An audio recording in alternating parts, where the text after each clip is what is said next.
Kali ini kita mau menengok sejarah Indonesia saat penjajah Belanda memaksakan bentuk negara federal.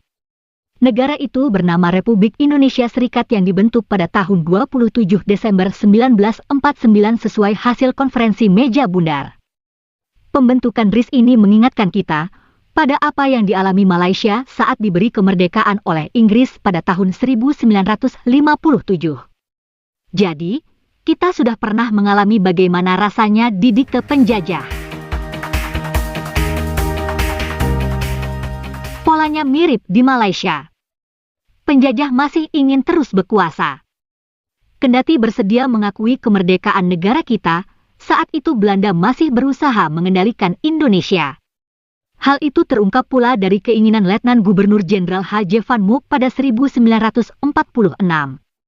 Terang-terangan, ia sempat menginginkan Indonesia berada di bawah Commonwealth atau Persemakmuran Belanda. Sebelum memaksakan bentuk negara RIS tersebut, Belanda juga mendorong, bahkan membuat sejumlah negara boneka. Dalam negara RIS kemudian terdapat 7 negara bagian yakni, Negara Republik Indonesia, Negara Indonesia Timur, Negara Pasundan, Negara Jawa Timur, Negara Madura, Negara Sumatera, dan Negara Sumatera Timur. Di luar negara bagian itu juga terdapat daerah-daerah otonom.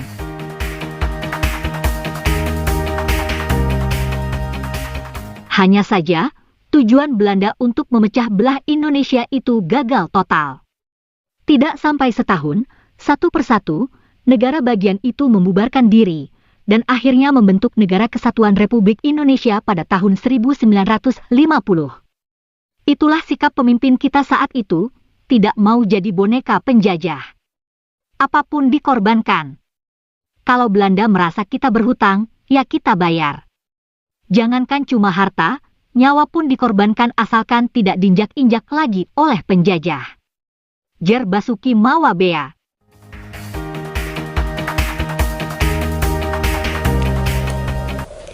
Itulah teman-teman ulasan dari tim kami. Nah, berikut ini ada video menarik yang relevan dengan masalah tersebut. Yuk langsung kita simak aja ya. Menurut Indonesianis asal Amerika Serikat George McTernan-Kahin, setelah 6 minggu berjalan, sistem federal secara bertahap terus mendapat tekanan dari berbagai pihak yang menghendaki bentuk negara kesatuan. Sebagian besar rakyat di negara-negara bagian tidak puas dengan sistem federal yang dibebankan pada mereka sebagai akibat konferensi meja bundar. Waktu itu sama dengan rakyat Indonesia, pokoknya Belanda ngakui dulu dah gitu. Nah, ternyata pengakuannya ada udang di balik batu. Dia ingin memecah Indonesia dengan negara federal dan membebani dengan hutang yang besar gitu. Dengan harapan nanti kan bisa dikuasai lagi pelan-pelan. Tapi Indonesia terus berjuang sampai akhirnya kembali ke negara kesatuan itu. Ketidakpuasan banyak berkembang menjadi tuntutan spontan dan meluas terhadap penghapusan federalisme. Kala itu, baik di kalangan rakyat kebanyakan maupun kelompok elit, ada anggapan kuat bahwa bentuk sistem negara federal tak lebih dari warisan penjajah Belanda untuk memecah belah bangsa Indonesia. Kekuatan kembali ke negara kesatuan itu memang sangat kuat bertumbuh karena apa? Diketahui bahwa tujuan negara RIS itu masih ada dalam pikiran para pejuang itu bahwa RIS federalistik ini adalah buatan kolonialis Belanda gitu. Sehingga kekuatan menentangnya memang sangat kuat. Dengan keputusan Presiden RIS, tidak lama setelah terbentuknya RIS, 4 negara bagian yakni negara Jawa Timur, negara Madura, negara Pasundan, negara Sumatera Selatan dan sejumlah daerah otonom dibubarkan dan bergabung dengan Republik Indonesia. Itu ada di dalam konstitusi RIS keterangan, ya kan, bagi daerah atau negara mana yang ingin bergabung dengan salah satu negara membentuk satu kesatuan bersama.